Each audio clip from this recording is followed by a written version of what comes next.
मैं बता रहा हूँ, मेरे नबी की तारीख उठाइए, मेरे नबी के बचपन की तारीख उठा करके देखिए। अल्लाह अकबर, सरकार बाहर से तशरीफ लाए हैं, उम्र शरीफ 6 बरस की है, बचपन का ज़माना है। घर के अंदर आए, माँ नज़र नहीं आई। जवानों, माँ से प्यार किया करो, माँ से मोहब्बत किया करो, इनकी कदर कर लो, इनकी कदर कर लो। माँ बाप बड़ी अजीम नेमत होते हैं। घर में तशरीफ लाए, माँ का चेहरा नज़र नहीं आया। जैसी माँ का चेहरा नज़र नहीं आया, सरकार की आंखों में आंसू आ जाते हैं। यूं निगाह उठाई आसमान की जानिब, दिल में ख्याल गुजरा, ए मेरे परवरदिगार, बाप का साया तो पैदा होने से पहले ले लिया, आज मेरी माँ नजर नहीं आ रही है। इतनी बात अभी दिल पे महबूब के गुजरा है ख्याल, इतने में रब ने महबूब के दिल पे इल्हाम फरमाया, ए मेरे महबूब उदास ना हो, घर के अंदर चले जाओ, माँ अंदर मौजूद है। अल्लाह अकबर, मेरे सरकार मकान के अंदर तशरीफ लाए हैं। क्या देखते हैं, मकान कमरे के अंदर मेरे नबी की अम्मी ने यूं पैर खड़े किए हुए हैं और ऐसे हाथ बांधे हैं, सर घुटनों के बीच में रखा हुआ है।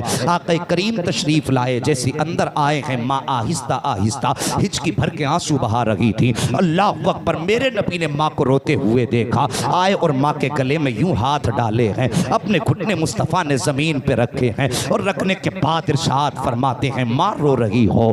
इतना कहना था, तुमने भी देखा होगा जब कोई छुप के रोया करता है और उसके पीछे से कोई हाथ रख दे और कहते क्यों रो रहे हो, तो अब उसको लगता है कोई तसल्ली देने वाला आ गया है। फिर ज़ब्त के बंधन टूट जाते हैं, फिर वो चीख मार के रोना शुरू कर देता है। जैसे मेरे नबी ने कहा था, माँ रो रही हो, इतना सुनना था, माँ के ज़ब्त के बंधन टूट जाते हैं। जो दर्द हिचकियों में था आहों में बदल जाता है, जो दर्द सर्द आँख में था फिर वो चीखों में बदल जाता है। मेरे नबी ने अपनी माँ को सीने से लगाया। अब आलम यह था मेरे सरकार का, माँ को रोते हुए मेरे सरकार ने देखा है। आक़ा करीम अपने लबों को लेकर के गए और जाने के बाद मेरे सरकार ने अपने होठ माँ के होठ पे रख दिए हैं और गले में हाथ पड़ा है। अब सरकार भी माँ के साथ आंसू बहा रहे हैं, सरकार इस दर्द के साथ रोए हैं। क्या करीम के आंसू माँ के रुखसार पे गिर रहे हैं और माँ के आंसू सरकार के रुखसार पे गिरते जा रहे हैं। अल्लाह अकबर, तवज्जो करना प्यारे, सरकार जब इस दर्द के साथ रोए हैं,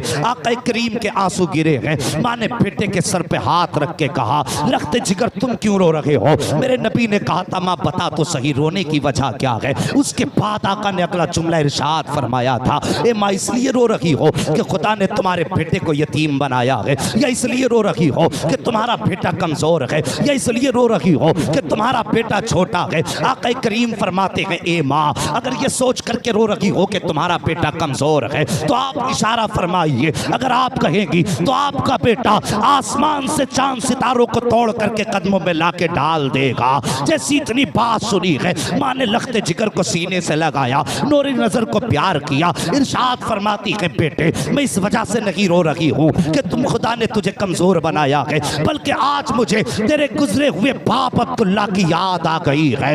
इतना सुनना था। मेरे नबी फरमाते हैं, माँ चाहती क्या हो। सैयदा आमिना कहती है, ए मेरे लख्ते जिगर, मेरा दिल चाहता है काश मैं तुझे लेकर के तेरे बाप अब्दुल्ला के मजार पे जाऊं और जाने के बाद उन्हें सलाम करूं और सलाम करने के बाद उनसे कहूंगी, अब्दुल्ला तुम तनहा छोड़ के आए थे, लेकिन देखो आज आमिना तनहा नहीं आई है, बल्कि तुम्हारे चमन का सबसे प्यारा फूल मोहम्मद अपने हाथ में लेकर के आ गई है। अल्लाह अकबर, मेरे नबी ने इतना सुना है, माँ की गोद से उठते हैं, सीधे दादा की गोद में जाके बैठ जाते हैं। कभी दादा की ताड़ी चूम रहे हैं, कभी माथा चूम रहे हैं, कभी लबो रुखसार चूम रहे हैं। दादा ने कहा था, बेटे बता तो सही रोने की वजह क्या है, आंसू क्यों बहा रहे हो। जैसी इतनी बात कही है, मेरे सरकार फरमाते हैं, दादा हम आपसे कुछ मांगना चाहते हैं। मेरे आका करीम फरमाते हैं, दादा हम आपसे कुछ मांगना चाहते हैं। सरकार फरमाते हैं, बेटे मांगो, क्या मांगना चाहते हो। सब मेरे सरकार ने फरमाया था, दादा हम ये चाहते हैं अगर आप इजाज़त दें तो हम अपने ननिहाल में घूमने के लिए चले जाएं। याद रखिए, तवज्जो है आपकी मेरी तरफ। बहुत अच्छा बयान चला, बहुत बेहतरीन। अगर ये बंद भी हो जाएगा इंशाअल्लाह तो टाइम तो ऐसे भी हो जाएगा पूरा। बस आप जिस मोहब्बत से सुन रहे हैं उसी मोहब्बत से सुने। कहते हैं जरा या रसूल अल्लाह, और जोर से या रसूल अल्लाह। इस नजरिए से सुनिए, मैंने सरकार की माँ का जिक्र छेड़ा है।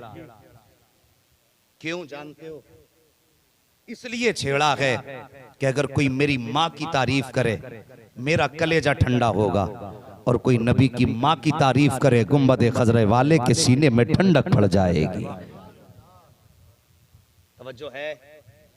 हाँ बोलो जरा सुभान अल्लाह। बस गौर फरमाइए, मेरे सरकार दादा जान से जाके कहते हैं, दादा हम मदीना जाना चाहते हैं। याद रखिए, मेरे सरकार का ननिहाल भी मदीना है, मेरे सरकार के वालिद का ननिहाल भी मदीना है, और मेरे सरकार के दादा का ननिहाल भी मदीना है। बड़ा गहरा ताल्लुक सरकार का शहर मदीना से है। और शहर मदीना जाते हुए रास्ते में सरकार के वालिद की कब्र पड़ा करती थी। तवज्जो करें, रास्ते में जाते हुए मेरे सरकार की वालिद की कब्र पड़ती थी। मेरे सरकार ने जब इतनी बात कही, दादा ने कहा बेटा बस इतनी बात कहा? जी। आपने फरमाया ठीक है। अगले दिन जैसी सूरज निकला, सरकार के दादा ने हजरत उम्मे ऐमन, हजरत सैयदा आमीना और मेरे सरकार, इन तीन लोगों को मदीना जाने वाले काफिले के साथ रवाना कर दिया। तवज्जो है? हाँ, मदीना जाने वाले काफिले के साथ रवाना कर दिया। मेरे सरकार 1.5 महीना लगभग वालिदा के साथ मदीना शरीफ रहे। 1.5 महीना वापस आ रहे थे काफिले के साथ। मकाम अब्वा में पहुंचे, वालिद की कब्र पे हाजिरी दी। वापस पलट रहे थे कि सैयद आमीना की तबीयत खराब होने लगी। वो जवानों, आज हमारे माँ बाप बीमार होते हैं तो हम माँ बाप की बात सुनने तक के लिए तैयार नहीं होते। माँ अगर कह दे बेटे ये दवा का पर्चा रखा है, कई दिन हो गए दवा खत्म हुए, बेटे मेरी दवा ला देना, तो डायरेक्ट हम कहते हैं हम तुम्हारी दवा लाएं या अपने बच्चों का खर्च उठाएं। ये बेवकूफी है।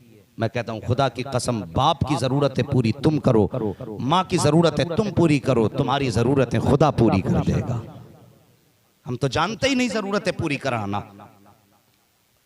जिसके दरवाजे पे रब ने सब कुछ रखा, हमने उससे रिश्ता तोड़ दिया और फिर भागे फिर डोरी दे दे, तावीज दे दे। अबे डोरी और तावीज में सब कुछ होता तो सबसे ज्यादा डोरी तावीज तो उसके गले में लटके होते जो तुझे डोरी तावीज से जिंदा रखना चाह रहा है। मैं तो दावे से कहता हूं माँ बाप नाराज है, पूरा कुरान गले में लटका लो, कुछ नहीं हो सकता। माँ बाप को राजी कर लो, उनकी दुआएं मिल जाएंगी, फिर किसी तावीज की जरूरत नहीं रह जाएगी। हाँ, दुआ तावीज असर है इसमें, लेकिन ये तभी कामयाब हैं जब घर के अंदर माँ बाप राजी होंगे। इनकार नहीं है इससे, ये कुछ नहीं है, मगर इनके भी असर के लिए भी कुछ शर्तें होती हैं। अगर माँ बाप बीमार हैं उनकी फिक्र करें। मेरे नबी की वालिदा की तबीयत खराब हुई, रास्ते में काफिले के साथ आ रहे हैं, तबीयत इतनी बिगड़ने लगी, इतनी बिगड़ने लगी। जब तबीयत बिगड़ी तो हजरत हलीमा, हजरत सैयदा आमिना कहती हैं, उम्मे ऐमन कहा जी सैयदा, का अब मुझसे सवारी पे बैठा नहीं जाता, कहना क्या चाहती हो? का काफिले से कह दो जरा ठहर जाए, कुछ देर आराम कर लें, जब तबीयत सही हो जाएगी फिर हम चलेंगे। काफिला ठहर गया, दोपहर का वक्त था। सरकार माँ के सर को गोद में लेकर के बैठे हैं। अल्लाह अकबर। वक्त गुजरता गया, शाम का वक्त करीब आने लगा। बजाय इसके कि तबीयत सुधरती, तबीयत बिगड़ती गई, बिगड़ती गई। तबीयत जब बिगड़ती गई, शाम का वक्त होने लगा, तब काफिले वालों ने कहा था, ए उम्मे ऐमन, सैयदा से पता करो, अगर ये साथ चलें तो हम ठहरते हैं, और अगर ये साथ ना जाएं तो फिर हमें जाने की इजाजत दे दो, ताकि हम अपने वक्त से अपना सफर कर सकें। जैसी काफिले ने इतनी जाने की बात कही, ये आवाज मेरे नबी के कानों से टकराई है। जरा सोचो तो सही, चारों तरफ जंगल है, दूर दूर तक किसी तबीब का पता नहीं है, एक 6 साल का बच्चा है, एक खातून उम्मे ऐमन है, और काफिला है कि जाने की बात कर रहा है। सूरज है कि छुपने लगा है, काफिला अपने सफर की तैयारियों में है। मेरे नबी ने माँ का चेहरा देखा, आंख में आंसू आ गए। माँ ने कहा, बेटे इन्हें जाने की इजाजत दे दो। जब काफिले को जाने की इजाजत मिली, काफिला जाने लगा। अल्लाह अकबर। 6 साल की उम्र मेरे सरकार की है। एक निगाह जाते हुए काफिले पे डाल रहे हैं, दूसरी निगाह छुपते हुए सूरज पे डाल रहे हैं, और माँ के सर को गोद में रख के मेरे नबी बैठे हुए हैं। जब तबीयत खराब होना शुरू हुई है, मेरे नबी माँ के बालों में हाथ डाल रहे हैं। फरिश्तों ने कहा था, या अल्लाह इजाजत दे दे, हम तेरे महबूब की माँ की खिदमत के लिए चले जाएं। कुरान जन्नत ने कहा था, रब इजाजत दे दे। रब ने फरमाया था, नहीं, मेरे महबूब का मामला है। अल्लाह अकबर। अब मंजर जरा मुलाहिजा कीजिए, काफिला चला जाता है, तबीयत बिगड़ने लग जाती है। अचानक हजरत हलीम, हजरत सैयदा आमीना अपनी आंखों को खोलती है और खोलने के बाद हजरत उम्मे ऐमन की तरफ देखती है और देखने के बाद इशारा करके बुलाया, कहा उम्मे ऐमन जरा करीब आ जाओ। हजरत उम्मे ऐमन करीब आई है। नबी की वालिदा ने अपने शहजादे का हाथ पकड़ा है और पकड़ने के बाद हजरत उम्मे ऐमन के हाथ में दे के कहा था, उम्मे ऐमन अब मैं दुनिया से जा रही हूँ, आज के बाद मेरे बेटे की जिम्मेदारी तेरे हवाले है। याद रखना जिन बच्चों की माएँ बचपन में चली जाती हैं वो बच्चे दीवार से लग के रोया करते हैं। याद रखना आज के बाद मेरा मोहम्मद दीवार से लग के न रोने पाए। अगर ये दीवार से लग के रोएगा तो आमीना की रूह तड़प जाएगी। इतना कहने के बाद आपने अपने शहजादे का हाथ उम्मे ऐमन के हाथ में दिया है और खुद आंसू बहा रही है। जैसी कुछ देर गुजरी है हजरत सैयदा आमीना ने यूं बाजू फैलाए हैं और फैलाने के बाद अपने बेटे की तरफ देखा और देखने के बाद फरमाया था, ए मेरे शहजादे मोहम्मद, आज से पहले तूने हजरत हलीमा सादिया से लोरियां सुनी है, उनकी बेटी सीमा से लोरियां सुनी है, उससे पहले तुमने सौबिया से लोरियां सुनी है। आज आखिरी बार अपनी माँ सैयदा आमीना से लोरियां सुन लो। ये कह के आवाज थी, मेरे सरकार तोड़े हैं, माँ के सीने से लग जाते हैं। माँ ने शहजादे के आंसू पोंछे और इरशाद फरमाती है, मेरे शहजादे आंसू ना बहा, तेरी दुनिया में अजीम शान है, निराली शान है बेटे। जब तू पैदा हुआ था तो कोई आवाज दे रहा था और ये कह रहा था ये बच्चा बड़ी अजीम शान वाला है। आने वाले जमाने में इस बच्चे का रुतबा इतना बुलंद होगा कि सारा जमाना इस बच्चे का गुलाम बनाया जाएगा और इस बच्चे को सारे जमाने का इमाम बना दिया जाएगा। नारे तकबीर, नारे रिसालत, उलमा अहले सुन्नत, शाने मुस्तफा। फरमाया बेटे आंसू ना बहा। आप बातें करते करते बेहोश हो गई। मेरे नबी ने मां के सर को संभाला, गोद में रखा, एक हिचकी सैयदा आमीना ने ली और रूह कफस उनसरी से परवास कर गई। जब मां का विसाल हुआ फरिश्तों में कोहराम मच गया। या अल्लाह ये क्या मामला है, बाप का साया तो पैदा होने से पहले ले लिया और अब माँ को भी 6 साल की उम्र में ले लिया। रब ने फरमाया मेरा महबूब है। फरिश्तों ने कहा या अल्लाह महबूबों के साथ तो ऐसा नहीं किया जाता। तो रब ने फरमाया फरिश्तों जो मैं जानता हूं वो तुम नहीं जानते। फरिश्तों ने कहा था या अल्लाह इस रात से पर्दा हटा दे, हमें भी बता। रब ने फरमाया मैंने माँ बाप का साया इसलिए ले लिया ताकि मेरे महबूब पे किसी का साया ना हो और सारे जमाने पे सिर्फ मेरे महबूब का साया होना चाहिए, इसलिए महबूब के सर से साया लिया। अल्लाह अकबर।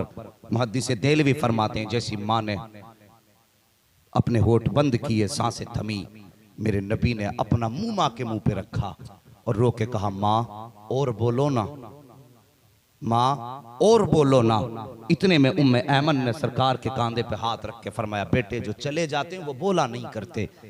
मुहद्दिस देलवी फरमाते हैं 2 मरतबा उम्मे ऐमन ने कहा, सरकार ने फरमाया था माँ बोलो। फरमाते हैं अगर तीसरी मरतबा नबी कह देते माँ बोलो तो फरमाते हैं कि मलकुल मौत को रूह वापस करना पड़ जाती, सैयदा आमीना को उठ के बोलना पड़ जाता। जिंदाबाद नबी की शान है। अल्लाह अकबर। माँ का विसाल हुआ। उम्मे ऐमन बयान फरमाती जवानों जिनके माँ बाप दुनिया से चले गए कभी कब्रिस्तान भी चले जाया करो, कभी उनकी कब्रों पे भी चले जाया करो। मेरे नबी ने फरमाया जो जुमे के दिन अपने माँ बाप या माँ या बाप या किसी एक की कब्र पे जाएगा, मेरे नबी ने फरमाया हाजिरी देने जाएगा तो अल्लाह उसका नाम जन्नतियों के नाम में तहरीर फरमा देगा। जाया करो कब्रिस्तान, इसलिए कि वो तुम्हारा इंतजार करते हैं। यह अकीदा यह सोच न रखा करो वो मर गए तो मिट्टी में मिल गए। अगर वो मिट्टी में मिल जाते तो मेरा नबी जुमे के दिन जाने का हुक्म न देता। और सोचो जिसकी कब्र की मिट्टी देखने वाले को अल्लाह जहन्नमी है तो जन्नती बना देता है, तो सोचो जिसकी कब्र की मिट्टी देखने के इतने रुतबे बुलंद हो जाते हैं उसका चेहरा देखने में अल्लाह कितने रुतबे बुलंद फरमाता होगा। गौर किया करो इन बातों पर। सिर्फ मीठी बातें हजम नहीं, कभी कड़वी भी हजम किया करो। चले जाया करो वक्त मिला करे तो कब्रिस्तान। अल्लाह अकबर। मेरे नबी हैं, उम्मे ऐमन बयान फरमाती हैं, कहती हैं उस वक्त का मंजर याद आता, कलेजा फटता है आज भी। जब मेरे नबी की वालिदा का इंतकाल हुआ, फरमाती चारों तरफ कोई ना था, सिर्फ हम दो थे, सरकार थे और मैं थी। फरमाती हमने अपने हाथ से सरकार की अम्मी की कब्र बनाई, पत्थर हटा हटा करके। फरमाती फिर सैयदा आमीना को हमने उस कब्र के अंदर लिटाया। फरमाती मैं देख रही थी नबी पत्थर रखते जा रहे थे, आंसू बहाते जा रहे थे। उम्मे ऐमन फरमाती किसी बच्चे ने आज तक अपनी माँ की ऐसी कब्र नहीं बनाई होगी जैसी कब्र मेरे नबी ने अपनी वालिदा की बनाई है। फरमाती हैं कि सरकार अपने हाथ से पत्थर रखते जाते थे, आंसू बहाते जाते थे। फरमाती कब्र बन के तैयार हो गई और उसके बाद फिर मैंने नबी को हाथ पकड़ा और लेकर के जब चलने लगी, फरमाती हैं कि मैं पहाड़ी के टीले से जब उतरने लगी मैंने हाथ छोड़ दिया कि अब तो उतर जाएंगे। फरमाती मैं हाथ छोड़ के पहाड़ के दामन में आई, जब पीछे मुड़ के देखा तो सरकार का पता नहीं था। फरमाती मैं डर गई, मैं सोचने लग गई कोई जानवर तो नहीं ले गया, कहीं कोई परिंदा तो पकड़ के नहीं ले गया। फरमाती ये सोच करके मैं पीछे को दौड़ी। फरमाती जब मैं आई ना पहाड़ी की चोटी पर, फरमाती जब मेरी निगाह सरकार के ऊपर पड़ी तो कलेजा फटने लगा था। फरमाती मैंने देखा नबी माँ की कब्र से लिपट करके रो रहे थे। अल्लाह अकबर। उम्मे ऐमन फरमाती है मैंने ये मंजर देखा, कलेजा टुकड़े टुकड़े होने लगा था। मैं दौड़ करके गई, मैंने सरकार का हाथ पकड़ा, हाथ पकड़ के अपनी सवारी पर सरकार को बैठाया है और जब मक्के की तरफ लेकर के चली, मेरे सरकार मुड़ मुड़ के अपनी माँ की कब्र अनवर को देख रहे थे। फरमाती वो अजीब मंजर था जिस वक्त मेरा नबी मुड़ मुड़ के माँ के कदमों को देख रहा था। एक दिन था कि नबी अपने हाथ से माँ की कब्र बना रहे थे और कब्रिस्तान में जाने से रोकने वालों, कब्रों के निशान मिटाने की बात करने वालों, कभी नबी की जिंदगी भी उठा के देख लिया करो ताकि तुम्हारे मुंह पे ताला लग जाए। मेरे नबी फरमाते, हजरत उम्मे ऐमन फरमाती है कि नबी मुड़ मुड़ के माँ की कब्र को देख रहे थे। एक दिन वो था कि नबी माँ की कब्र बना करके आए हैं, फिर एक दिन वो आया है मेरे नबी ने ऐलान नबुव्वत फरमाया है, फिर यही मस्जिद नबवी है, इसी की दीवार से सरकार टेक लगा करके बैठे हैं और सरकार के सर घुटनों पे रखा हुआ है, सरकार आंसू बहा रहे हैं। हजरत उमर फारूक आजम ने आके कहा था या रसूल अल्लाह, अगर किसी ने जबान चलाई हो तो जबान काट देंगे, अगर किसी ने आंख चलाई हो तो आंख को निकाल देंगे, अगर किसी ने हाथ चलाया होगा तो हाथ काट देंगे। सरकार बताइए तो सही, किसी ने तकलीफ पहुंचाई है तो अपने पास जवान बेटे मौजूद हैं, अपनी जिंदगियां लुटा देंगे, हुजूर तकलीफ नहीं होने देंगे। मेरे नबी ने फरमाया था उमर किसी ने तकलीफ नहीं दी है, किसी ने हाथ नहीं चलाया है, किसी ने आंख नहीं दिखाई है। तब हजरत उमर ने कहा था या रसूल अल्लाह, अगर किसी ने आंख नहीं दिखाई है तो बताइए रोने की वजह क्या है। मेरे सरकार फरमाते हैं उमर आज मोहम्मद को अपनी माँ की याद आ गई है, आज आमीना की याद आ गई है। तब उमर ने कहा था या रसूल अल्लाह, क्या आज भी आपको माँ की याद आया करती है? मेरे सरकार फरमाते हैं हाँ उमर, आज भी मुझे माँ की याद आया करती है। हजरत उमर ने कहा था आका बताइए तो सही क्या याद आती है? मेरे सरकार ने फरमाया था उमर, मेरा दिल ये कहता है काश आज मोहम्मद की माँ जिंदा होती, आज मेरी माँ होती, मेरे हुजरे के अंदर होती, मैं मस्जिद नबवी के मुसल्ले पे होता, नमाज पढ़ाता होता, कुरान की तिलावत करता होता। आहिस्ता से पर्दे के पीछे से एक आवाज आ जाती, फरमाते मेरे कान ये चाहते हैं काश मेरे हुजरे से आवाज आती और मेरी माँ आवाज दे के कहती बेटा मोहम्मद मेरी बात सुन जा। आका फरमाते हैं सहाबा जैसी मेरी माँ आवाज दे देती मैं नमाज तोड़ देता, मुसल्ला छोड़ देता, माँ की खिदमत में चला जाता। सहाबा ने कहा था हुजूर बंदगी छोड़ने के बाद बंदी की बारगाह में जाते, इबादत छोड़ने के बाद माँ की बारगाह में जाते। आका फरमाते हाँ वजह क्या है? तब नबी ने फरमाया था ए मेरे सहाबा सुन लो, नमाज तोड़ देता, मुसल्ला छोड़ देता, माँ के पास चला जाता। वजह यह है कि जब माँ राजी होती है तभी पैदा करने वाला खुदा राजी हुआ। नारे तकबीर, नारे रिसालत, उलमा अहले सुन्नत, हज़रत अल्लामा मौलाना मुफ्ती हम्माद साहब किबला जिंदाबाद जिंदाबाद। बहुत